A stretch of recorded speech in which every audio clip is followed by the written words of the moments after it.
12 سالہ زینب کے ساتھ شیروز نے زیادتی کی تھی۔ زینب کے والد آج بری پنچایت میں اپنی بیٹی کے لیے انصاف مانگنے آئے تھے۔ گاؤں کے چودھری صاحب نے یہ فیصلہ کیا کہ جس طرح شیروز نے زینب کے ساتھ زیادتی کی ہے، اسی طرح زینب کا بھائی شیروز کی بہن کے ساتھ زیادتی کرے۔ رات کے وقت جب زینب کا بھائی شیروز کی بہن کے کمرے میں گیا اور اسے بیڈ پر ہی سب کے سامنے چودھری صاحب ہمیں انصاف چاہیے، اس ظالم نے جو میری بیٹی کے ساتھ کیا ہے، میں چاہتا ہوں اس کی ایسی سزا دی جائے کہ پورا گاؤں یاد رکھے۔ وہ ہاتھ جوڑے کھڑے آنکھوں میں آنسو بہاتے ہوئے اپنی 12 سالہ بیٹی زینب کے لیے انصاف مانگ رہے تھے، جسے وجاہت شیخ کے بیٹے شیروز شیخ نے اپنی ہوس کا نشانہ بنایا تھا۔ تم فکر مت کرو سراج الدین، کل پنچایت میں تمہاری بیٹی کو ضرور انصاف ملے گا۔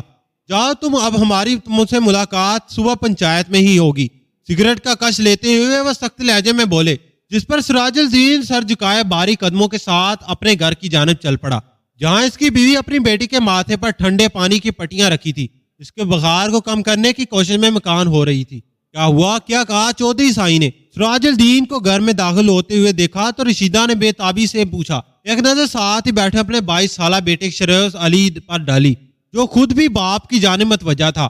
کل پنچایت میں فیصلہ ہوگا۔ افسردہ لہجے میں وہیں بچی چار پائی پر لیٹ گئے۔ شیر علی نے ماں کی طرف دیکھا اور پھر ایک نظر بخار میں تپتی اپنی بہن کی طرف ڈالی، اٹھ کر گھر سے باہر نکل گیا۔ صبح کے سورج کے ساتھ ہی گاؤں کے سب لوگ پنچایت میں جمع زینب کے انصاف کا انتظار کر رہے تھے۔ ہر طرف خاموشی پھیلی تھی۔ سراج الدین پر امید نظروں سے چودھری سائن کو دیکھ رہے تھے، جو آپ فیصلہ سناتے جا رہے تھے۔ یہ پنچایت اس فیصلے پر پہنچی ہے کہ چودھری سائن نے ایک نظر رک کر ایک وہاں کھڑے لوگوں پر ڈالی۔ ہر شخص کے سانس رکے ان کے بولنے کا منتظر تھا۔ وجاہت علی شیخ کا بیٹا شیروز علی شیخ سراج الدین کی بیٹی کے ساتھ زیادتی کا مرتکب ہوا ہے، جس کے بدلے میں سراج الدین کا بیٹا شیر علی آج شیخ کی بیٹی کے ساتھ وہی عمل درآمد کرے، اپنی بہن کے ساتھ ہوئی زیادتی کا بدلہ لے۔ یہی پنچایت کا فیصلہ ہے، اور پنچایت کے اس بدترین فیصلے پر وہاں کھڑے ہر شخص کو سانپ سونگ گیا تھا، اور ایک گناہ سرد ہوا تھا جس کے بدلے دوسرے گناہ کی اجازت دی جا رہی تھی۔ بھلا یہ بھی کوئی انصاف تھا؟ وجاہت شیخ سر جھکائے خاموش کھڑا تھا، کیونکہ دوسری صورت میں اس کے بیٹے کو بھی سنسار کر دیا جاتا، جو وہ کبھی بھی برداشت نہیں کر سکتا تھا۔ لوگوں میں چگلیاں شروع ہو چکی تھی۔ اکثر کوئی اس فیصلے پر اعتراض تھا، مگر پنچایت کے فیصلے کے سامنے بولنے کی اجازت کسی کو نہیں دی۔ یہ کیا ہے بابا سائیں؟ شیر علی نے غصے سے مٹھیوں کو موڑا اور سراج الدین کی طرف دیکھا، اور اس وقت بس شیخ کی جان لینا چاہتا تھا، جو نہ جانے چھپ کر کہاں بیٹھ گیا تھا۔ انصاف اب شیخ کو پتہ چلے گا، عزت کا لٹ جانا کیا ہوتا ہے۔ نفرت زیادہ لہجے میں کہتے ہوئے وہاں سے نکلتے جا رہے تھے۔ ان کے اندر بدلے کی آگ نے صحیح غلط کے فرق کو جلا کر رکھ دیا تھا۔ پنچایت یہ فیصلہ کیسے کر سکتی ہے؟ میری بچی کی زندگی تباہ ہو جائے گی۔ وجاہت شیخ کی بات سن کر اس کی بیوی روتی ہوئی بولی۔ اس وقت وہ یہ بھول گئی تھی کہ ان کا اپنا بیٹا بھی کسی کی زندگی تباہ کر چکا ہے اور اپنے راستے پر نہیں ہے ہمارے پاس، ورنہ وہ شیروز کو جان سے مار دیں گے۔ شیخ بے بسی سے بولے، جبکہ کمرے کے باہر کھڑی امامہ کی باتیں سنتی فیصلے پر ساکت رہ گئی۔ کچھ گھنٹوں کے بعد اس کی عزت کا بھی جنازہ اٹھنے والا تھا۔ یہ بات ہی اس کا دماغ مار کر رہ گئی تھی۔ ماں بھی اب کچھ رہ گئے تھے، مگر وہ باری ہوتے ہوئے قدموں کے ساتھ اپنے کمرے کی جانب پھٹ گئی۔ ایک زنا کے بدلے دوسرا زنا۔ 16 سال کی سادہ اب اتنی بھی چھوٹی نہیں تھی کہ ان سب باتوں کو سمجھ نہ پاتی۔ کیونکہ آپ نے شیروز بھائی ایسا، اب میں کیا کروں؟ وہ روتے ہوئے وہی بیٹھ کے قریب فرش پر بیٹھ گئی۔ معاشرے میں زیادتی شدہ عورتوں کے ساتھ کیا سلوک ہوتا ہے؟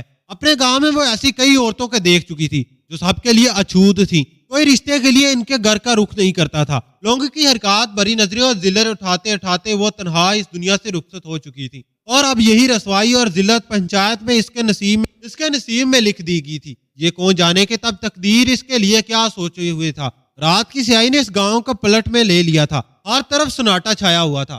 جب اس سناٹے کی آواز، چیزتی قدموں کی آواز اس گلی میں سنائی دینے لگی، وہ چلتی ہوئی اس دروازے کے سامنے جا کر کھڑی ہوگی جہاں وہ بد نصیب رہتی تھی، جس کی پل بار بعد ہی زندگی جہنم بننے جا رہی تھی۔ کون ہے؟ دروازہ کھٹکھٹانے پر اندر سے باری مردانہ آواز بری، سراج الدین دروازہ کھولو۔ سراج الدین کی آواز پر مقابل نے فوراً دروازہ کھول دیا۔ سامنے ہی شیخ کھڑا تھا، جس کے پیچھے کمرے سے نکلتی اس کی بیوی ان دونوں کو اس کو دیکھتے ہی رونا شروع کر چکی تھی۔ اندر نہیں بلاؤ گے؟ وجاہت سراج الدین شیخ کی آواز پر شیخ نے فوراً ایک طرف ہو کر انہیں اندر آنے کی اجازت دے دی۔ شیخ علی کو آگے بڑھنے کا اشارہ کرتے ہوئے سراج الدین گردن اکڑ کر اس کے پیچھے ہی گھر میں داخل ہوئے۔ اس سارے وقت میں شیر علی خاموش کھڑا تھا، آس پاس کا جائزہ لے رہا تھا۔